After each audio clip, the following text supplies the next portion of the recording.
नमस्कार दोस्तों, आप सभी का स्वागत है बीएसएस ऑनलाइन में। तो आज का हमारा टॉपिक है भारत की जनगणना। काफ़ी इम्पॉर्टेंट टॉपिक है।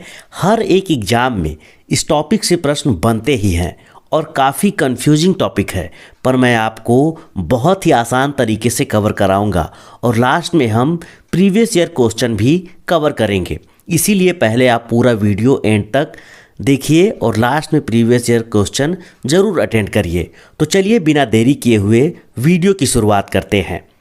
तो पहले देखते हैं कि आखिर जनगणना की शुरुआत किसने की। तो 1749 में पहली बार आधुनिक विश्व में जनगणना करने वाला जो देश था उसका नाम स्वीडन है। एग्जाम में पूछा जा सकता है कि पहली बार आधुनिक विश्व में जनगणना करने वाला देश कौन सा है, तो स्वीडन। वहीं बात करें दशकीय जनगणना के बारे में, तो 1790 ईस्वी में दशकीय जनगणना की शुरुआत किस देश ने की, तो अमेरिका में।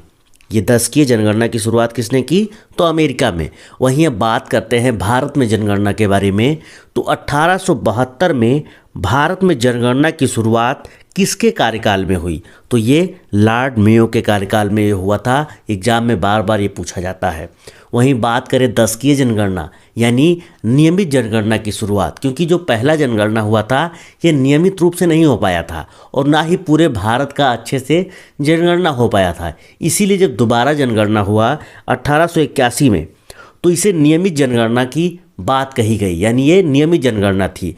तो 1881 में भारत में नियमित जनगणना की शुरुआत किसके काल में हुई, तो लॉर्ड रिपन के काल में ये जो है नियमित जनगणना ये 1881 में हुई। वहीं बात करें स्वतंत्र भारत की जनगणना के बारे में, तो पहली बार जनगणना 1951 में हुई। उस समय जो जनगणना आयुक्त थे वो थे R.A. गोपाल स्वामी थे।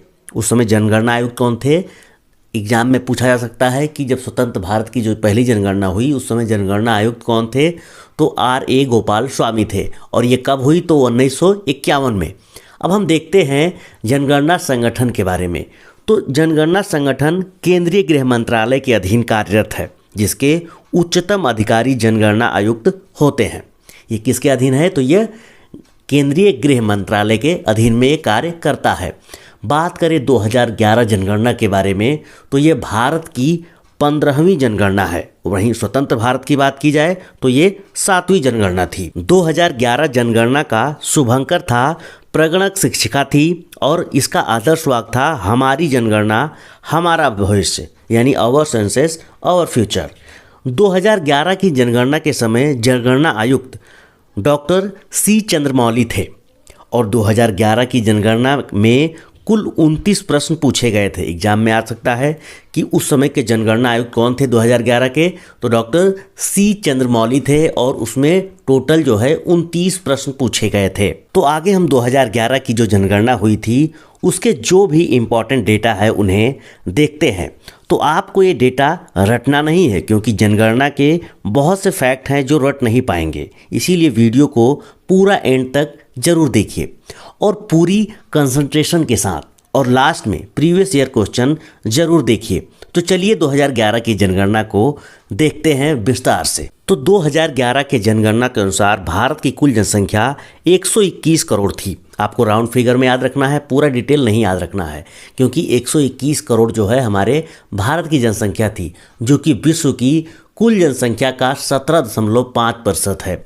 वहीं बात की जाए 2121 करोड़ में, तो इसमें पुरुषों की जो प्रतिशत थी वो है 51.47%। वहीं महिलाएं 48.53% थी, जो 2011 की जनगणना हुई है उसके अनुसार। 2001 से 2011 के बीच भारत की जनसंख्या की दशकीय वृद्धि 17.7% रही। 1911 से 1921 के दौरान भारत की जनसंख्या दशकीय वृद्धि ऋणात्मक रही, यानी ये जो ऋणात्मक थी इसमें -0.31% हो गई और यह भारत की जनगणना के इतिहास में पहली बार हुआ। इसी कारण इसे 1921 में इसे महान विभाजक वर्ष कहा जाता है। इसी को इसको संज्ञा दिया गया, महान विभाजक वर्ष की संज्ञा 1921 में जो जनगणना हुई थी उसे किसकी संज्ञा दी गई थी, तो महान विभाजक की संज्ञा दी गई थी। 2011 के जनगणना के अनुसार देश की कुल जनसंख्या में शहरी जनसंख्या 31.2% है, जबकि ग्रामीण जनसंख्या 68.8% है। तो आइए अब हम देखते हैं भारत की जनगणना 2011 के अनुसार राज्य की जनसंख्या, यानी सबसे अधिक जनसंख्या वाला राज्य कौन सा है, सबसे कम जनसंख्या वाला राज्य कौन सा है। तो सबसे पहले हम देखते हैं सर्वाधिक जनसंख्या वाले राज्य के बारे में। तो सर्वाधिक जनसंख्या वाला राज्य जो है 2011 के जनगणना के अनुसार उत्तर प्रदेश है। वहीं दूसरे स्थान पर महाराष्ट्र है। बात करें न्यूनतम जनसंख्या वाले राज्य के बारे में तो ये पहले स्थान पर सिक्किम आता है और दूसरे स्थान पर मिजोरम। वहीं बात करें केंद्र शासित प्रदेश के बारे में, जो केंद्र शासित प्रदेश हैं उसमें सर्वाधिक जनसंख्या वाला जो केंद्र शासित प्रदेश है वो है दिल्ली, और न्यूनतम जनसंख्या वाला जो केंद्र शासित प्रदेश है वो है लक्षद्वीप। अब हम देखते हैं दशकीय वृद्धि के बारे में। तो सबसे ज़्यादा दशकीय वृद्धि किस में रहा, किस राज्य में रहा, और न्यूनतम दशकीय वृद्धि किस राज्य में रहा उसको देखते हैं। तो सर्वाधिक दशकीय वृद्धि वाला जो राज्य है वो है मेघालय। इसमें दशकीय वृद्धि 27.9% रहा। वहीं दूसरे स्थान पर अरुणाचल प्रदेश 26% इसमें दशकीय वृद्धि रही। वहीं बात की जाए न्यूनतम दशकीय वृद्धि के बारे में तो नागालैंड राज्य जो है न्यूनतम जो है दशकीय वृद्धि की श्रेणी में आया। उसका जो प्रतिशत है वो है -0.6%। वहीं बात करें केंद्र शासित प्रदेश के बारे में तो केंद्र शासित जो प्रदेश हैं उसमें जो दशकीय वृद्धि करने वाला जो राज्य है यानी जो प्रदेश है वो है दादर और नागर हवेली। इसकी जो दशकीय वृद्धि है वो है 55.9%। वहीं न्यूनतम दशकीय वृद्धि वाला जो राज्य है यानी केंद्र शासित प्रदेश है वो है लक्षद्वीप। यहाँ पे 6.3% की दशकीय वृद्धि हुई। अब हम देखते हैं जनसंख्या घनत्व के बारे में। तो जनसंख्या घनत्व का तात्पर्य प्रति वर्ग किलोमीटर में निवासित औसत जनसंख्या से है। यानी अगर कोई क्षेत्र है, मान लीजिए अगर 1 किलोमीटर वो जो क्षेत्र है चारों तरफ से जिसको जब घेर दिया जाता है तो ये हो गया आपका जनसंख्या घनत्व। इसमें जो निवासित स्थान मतलब लोग हैं, जो इसमें लोग रह रहे हैं, इन्हीं को जो है जनसंख्या घनत्व कहा जाता है। यानी 1 किलोमीटर लंबाई चौड़ाई यानी स्क्वायर में ऐसे कह सकते हैं कि इस तरीके से अगर इसमें जितने लोग रहते हैं 1 किलोमीटर के स्क्वायर में तो उसी को हम लोग जनसंख्या घनत्व कहते हैं। तो जो 2011 है 2011 की जनगणना के अनुसार भारत की जनसंख्या घनत्व 382 व्यक्ति प्रति वर्ग किलोमीटर है। यानी प्रति वर्ग किलोमीटर में 382 लोग निवास करते हैं। ये पूरे भारत की बात की जा रही है।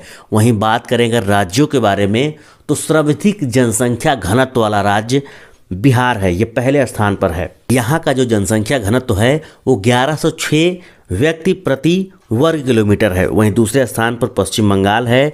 यहाँ पे 1028 व्यक्ति प्रति वर्ग किलोमीटर में है। वहीं न्यूनतम जनसंख्या वाले राज्य के बारे में बात करें तो पहले स्थान पर अरुणाचल प्रदेश है। यहाँ पे 17 व्यक्ति प्रति वर्ग किलोमीटर है। वहीं मिजोरम के बारे में बात करें तो ये दूसरे स्थान पर, यहाँ पे 52 व्यक्ति प्रति वर्ग किलोमीटर है। वहीं बात की जाए केंद्र शासित प्रदेश के बारे में तो सर्वाधिक जनसंख्या घनत्व वाला जो राज्य है यानी प्रदेश है वो है दिल्ली। जैसा कि आप लोग जानते हैं यहाँ पे अधिक जनसंख्या निवास करती है। तो यहाँ पे 11,300 व्यक्ति प्रति वर्ग किलोमीटर में निवासित हैं। वहीं बात की जाए न्यूनतम जनसंख्या घनत्व वाले केंद्र शासित प्रदेश के बारे में तो यह है अंडमान निकोबार द्वीप समूह। यहाँ पे 46 व्यक्ति प्रति वर्ग किलोमीटर में निवास करते हैं। अब हम देखते हैं लिंग अनुपात के बारे में। 2011 की जनगणना के अनुसार तो प्रति 1000 पुरुष की तुलना में स्त्रियों की संख्या को लिंग अनुपात कहते हैं। वैसे भारत का जो लिंग अनुपात है वो है 943। एग्जाम में पूछा जाता है कि भारत का जो लिंग अनुपात है कितना है तो 943 है। इसका निकालने का जो फॉर्मूला है वो है स्त्रियों की संख्या अपॉन पुरुषों की संख्या इंटू 1000 यानी 1000। ऐसा आप करेंगे, सॉल्व करेंगे तो आपका आंसर आ जाएगा, आपका लिंग अनुपात निकल जाएगा। आइए देखते हैं राज्यों के बारे में कि किस राज्य में सर्वाधिक लिंग अनुपात है और कहाँ पे न्यूनतम लिंग अनुपात है। तो सब सर्वाधिक लिंग अनुपात वाला जो राज्य है वो है केरल, जैसा कि आप लोग जानते होंगे, और दूसरे स्थान पर तमिलनाडु का स्थान है। वहीं न्यूनतम लिंग अनुपात वाला जो जिला है यानी जो राज्य है वो है हरियाणा। काफ़ी ये चर्चे में रहता है, न्यूनतम लिंग अनुपात वाला ये राज्य है। वहीं बात करें केंद्र शासित प्रदेश के बारे में तो सर्वाधिक लिंग अनुपात वाला जो केंद्र शासित प्रदेश है वो है पुदुचेरी, और न्यूनतम लिंग अनुपात वाला केंद्र शासित प्रदेश है दमन दीव। यहाँ का जो लिंग अनुपात है वो है 618। अब हम देखते हैं भारत की जनगणना 2011 के अनुसार शिशु लिंग अनुपात के बारे में। तो शिशु लिंग अनुपात 0 से 6 वर्ष के बच्चों की गणना इसमें की जाती है। तो जन्म से लेकर 6 वर्ष की आयु तक प्रति 1000 बालकों की संख्या की तुलना में इसी आयु वर्ग में बालिकाओं की संख्या के अनुपात को शिशु लिंग अनुपात कहते हैं। वैसे भारत का जो शिशु लिंग अनुपात है वो है 919। इसका जो फॉर्मूला है वो है जैसा उसका था लिंग अनुपात निकालने का, उसी तरीके से इसका भी है कि बालिकाओं की संख्या जिसमें 0 से 6 वर्ष के हों और बालकों की संख्या अपॉन कर देंगे और फिर इंटू 1000 यानी 1000। आइए अब देखते हैं हम लोग शिशु लिंग अनुपात वाले राज्य के बारे में। तो सर्वाधिक शिशु लिंग अनुपात वाला जो राज्य है वो है अरुणाचल प्रदेश। देखिए यहाँ पे जो है 972 है। वहीं दूसरे स्थान पर मिजोरम का है। वहीं बात करें न्यूनतम शिशु लिंग अनुपात के बारे में तो ये हरियाणा है और दूसरे स्थान पर पंजाब है। बात करें केंद्र शासित प्रदेश के बारे में तो सर्वाधिक शिशु लिंग अनुपात वाला जो केंद्र शासित प्रदेश है वो है अंडमान निकोबार द्वीप समूह। यहाँ पे 968 जो है यहाँ का लिंग अनुपात है। वहीं न्यूनतम शिशु लिंग अनुपात जो है दिल्ली का है, यहाँ पे 871 लिंग अनुपात है। तो अब बात करते हैं साक्षरता के बारे में। तो 7 वर्ष और उससे अधिक का जो व्यक्ति किसी भाषा को समझ सकता हो और उसे लिख सकता हो या पढ़ सकता हो साक्षर कहलाएगा। और इसका जो फॉर्मूला है निकालने का वो है साक्षरों की संख्या अपॉन 7 साल के ऊपर यानी उससे अधिक उम्र वालों की जनसंख्या इंटू 100। इसको हम कर देंगे तो ये हमारा साक्षरता निकल जाएगा। वहीं बात करें भारत की साक्षरता के बारे में तो ये 74.04% है। देखिए इसमें साक्षरता का मतलब ये है कि आप किसी भाषा को समझ रहे हैं और लिखने को समझ रहे हैं, यानी लिख ले रहे हैं और पढ़ ले रहे हैं, तो यानी आप साक्षर हैं। चलिए अब हम देखते हैं कि जो राज्य हैं सर्वाधिक साक्षरता वाले राज्य कौन से हैं और न्यूनतम साक्षरता वाले राज्य कौन से हैं। तो सबसे पहले हम देखते हैं सर्वाधिक साक्षरता वाले राज्य के बारे में बात करते हैं। तो पहले स्थान पर केरल है जो कि 94% जनसंख्या मतलब यहाँ की साक्षर है। वहीं बात करें मिजोरम के बारे में तो यहाँ पे साक्षरता दर जो है 91.3 है। वहीं न्यूनतम जनसंख्या के बारे में बात करें यानी न्यूनतम साक्षरता दर के बारे में तो बिहार पहले स्थान पर है। आप लोग देख सकते हैं ये 61.8% है। वहीं दूसरे स्थान पर अरुणाचल प्रदेश 65.4%। वहीं बात करें केंद्र शासित प्रदेश के बारे में तो सर्वाधिक साक्षरता जो है लक्षद्वीप में है, यहाँ पे 91.8% है। वहीं न्यूनतम साक्षरता वाला जो केंद्र शासित प्रदेश है वो है दादरा नागर हवेली, यहाँ पे 76.2% जनसंख्या जो है साक्षर है। अब हम देखते हैं ग्रामीण जनसंख्या और शहरी जनसंख्या के बारे में कि कहाँ पे अधिक शहरी जनसंख्या है, कहाँ पे अधिक ग्रामीण जनसंख्या है। तो सबसे पहले हम बात करते हैं सर्वाधिक ग्रामीण जनसंख्या के बारे में। तो वो जो राज्य है वो हिमाचल प्रदेश, यहाँ पे सर्वाधिक ग्रामीण जनसंख्या यहाँ पे निवास करती है, यानी यहाँ पे 90% लोग गांव में निवास करते हैं। वहीं बात करें सर्वाधिक शहरी जनसंख्या के बारे में तो गोवा है, यहाँ पे 62.2% लोग शहरों में निवास करते हैं। वहीं बात करें न्यूनतम ग्रामीण जनसंख्या के बारे में तो ये गोवा है। भाई जहाँ शहर में ज़्यादा लोग निवास करेंगे वहाँ पे गांव में लोग कम निवास करेंगे। वहीं न्यूनतम शहरी जनसंख्या के बारे में बात की जाए तो वो है हिमाचल प्रदेश। देखिए ये दोनों एक दूसरे के अपोजिट हैं, आप लोग इसको आसानी से याद कर सकते हैं। अब हम लोग देखते हैं केंद्र शासित प्रदेश के बारे में। तो सर्वाधिक शहरी जनसंख्या वाला जो केंद्र शासित प्रदेश है वो है दिल्ली, यहाँ पे 97.5% लोग शहरों में निवास करते हैं। और वहीं न्यूनतम शहरी जनसंख्या वाला जो केंद्र शासित प्रदेश है वो है अंडमान निकोबार द्वीप समूह, यहाँ पे 37.7% है। आइए अब हम लोग भारत की जनगणना 2011 के अनुसार अनुसूचित जाति और अनुसूचित जनजाति के बारे में देखते हैं। तो 2011 की जनगणना के अनुसार देश में अनुसूचित जाति की कुल संख्या 20.14 करोड़ थी। कितनी थी? तो 2011 की जनगणना के अनुसार कुल जनसंख्या कितनी है? तो 20.14 करोड़ है। वहीं सबसे ज़्यादा जो अनुसूचित जाति यानी एससी जनसंख्या वाला जो राज्य है वो है उत्तर प्रदेश। सबसे ज़्यादा एससी कहाँ रहते हैं? तो उत्तर प्रदेश। वहीं सबसे ज़्यादा प्रतिशत के मामले में यानी सबसे ज़्यादा जो है जनसंख्या प्रतिशत वाला जो देश है यानी जो राज्य है वो है पंजाब। सबसे ज़्यादा प्रतिशत यानी यहाँ पे उत्तर प्रदेश से कम है लेकिन परसेंटेज में ये ज़्यादा है, तो ये पंजाब में है और इनकी प्रतिशत कितनी है तो 31.9%। आपको इसको याद रखना है। वहीं बात करें अनुसूचित जनजाति के बारे में तो 2011 की जनगणना के अनुसार देश में अनुसूचित जनजाति की कुल संख्या 10.43 करोड़ है। सबसे ज़्यादा जो एसटी हैं यानी जो अनुसूचित जनजाति हैं वो मध्य प्रदेश में है, लेकिन अगर परसेंटेज के हिसाब से देखा जाए तो सबसे ज़्यादा कहाँ पे हैं, लक्षद्वीप पे।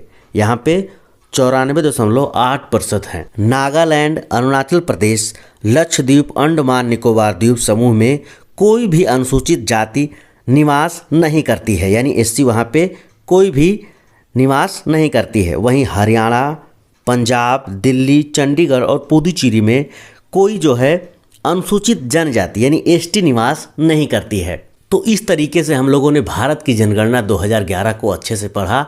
अब हम लोग इसी टॉपिक से जुड़े हुए जो प्रीवियस ईयर में क्वेश्चन पूछे गए हैं उनको देखते हैं और कवर करते हैं। तो हमारा पहला क्वेश्चन है, भारत में पहली बार जनगणना किसके कार्यकाल में संपन्न हुई? तो आपका सही आंसर हो जाएगा ऑप्शन सी, लॉर्ड मेयो के कार्यकाल में ये संपन्न हुआ। अगला क्वेश्चन देखते हैं कि 2011 की जनगणना के अनुसार विश्व की कुल जनसंख्या में भारत की भागीदारी कितनी है, यानी कितने प्रतिशत लोग जो है भारत के हैं? तो आपका सही आंसर हो जाएगा, हमने आपको बताया था कि 17.5% जो है कुल भागीदारी है पूरे विश्व में। अगला क्वेश्चन देखते हैं, 2011 की जनगणना के अनुसार किस राज्य की आबादी अधिकतम थी? तो आपका सही आंसर हो जाएगा option C, Uttar Pradesh.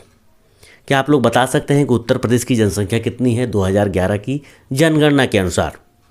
Comment करके बताइए। अगला क्वेश्चन देखते हैं, निम्नलिखित राज्यों में से वह कौन सा है जहां पर अनुसूचित श्रेणी में कोई जनजाति आबादी नहीं रखी गई है, यानी कोई अनुसूचित जो है जनजाति की आबादी कोई नहीं है? तो आपका सही आंसर हो जाएगा ऑप्शन बी, पंजाब।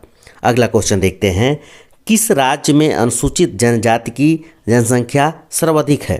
तो आपका सही आंसर हो जाएगा ऑप्शन सी, मध्य प्रदेश। अगला क्वेश्चन देखते हैं, भारत में सबसे कम लिंग अनुपात वाला राज्य कौन सा है? तो आपका सही आंसर हो जाएगा ऑप्शन बी, हरियाणा। अगला क्वेश्चन देखते हैं, अगला क्वेश्चन है, जनगणना कितने वर्ष में एक बार की जाती है? तो हम जैसा कि जानते हैं कि 10 की जनगणना प्रति 10 वर्ष में की जाती है, तो हमारा सही आंसर हो जाएगा ऑप्शन डी, 10 वर्ष पर। अगला क्वेश्चन देखते हैं, जनसंख्या की दृष्टि से भारत का सबसे बड़ा केंद्र शासित प्रदेश कौन सा है? तो आपका सही आंसर हो जाएगा ऑप्शन ए, दिल्ली। अगला क्वेश्चन देखते हैं कि 2011 की जनगणना के अनुसार भारत में निम्नलिखित राज्यों में सबसे अधिक जनसंख्या घनत्व वाला राज्य कौन सा है, यानी सबसे ज़्यादा डेंस जो है किस राज्य में है? तो सबसे ज़्यादा जनसंख्या बिहार में है। आपका सही आंसर हो जाएगा ऑप्शन ए। अगला क्वेश्चन देखते हैं, 2011 की जनगणना के अनुसार ग्रामीण जनसंख्या का सबसे अधिक अनुपात किस राज्य में है, यानी सबसे ज़्यादा जो है ग्रामीण लोग किस राज्य में रहते हैं? तो आपका सही आंसर हो जाएगा ऑप्शन ए, हिमाचल प्रदेश। अगला क्वेश्चन देखते हैं कि भारत के किस राज्य में महिलाओं की संख्या पुरुषों से अधिक है? तो आपका सही आंसर हो जाएगा ऑप्शन ए, यानी केरल। अगला और अंतिम क्वेश्चन देखते हैं कि भारत में प्रभावित साक्षरता दर की गणना की जाती है, यानी कैसे की जाती है? तो यहाँ पे जो गणना करने का जो तरीका है वो है 7 वर्ष या उससे अधिक की जो जनसंख्या होती है उसी से गणना की जाती है। क्या आप लोग बता सकते हैं कि साक्षरता की गणना की डिफिनीशन क्या है? आप लोग कमेंट करके बताइए। तो आपका सही आंसर हो जाएगा ऑप्शन डी, 7 वर्ष या उससे अधिक की जनसंख्या। इसी के साथ भारत की जनगणना पर बनी ये जानकारी आपको कैसी लगी, कमेंट बॉक्स में लिखकर जरूर शेयर कीजिएगा। धन्यवाद।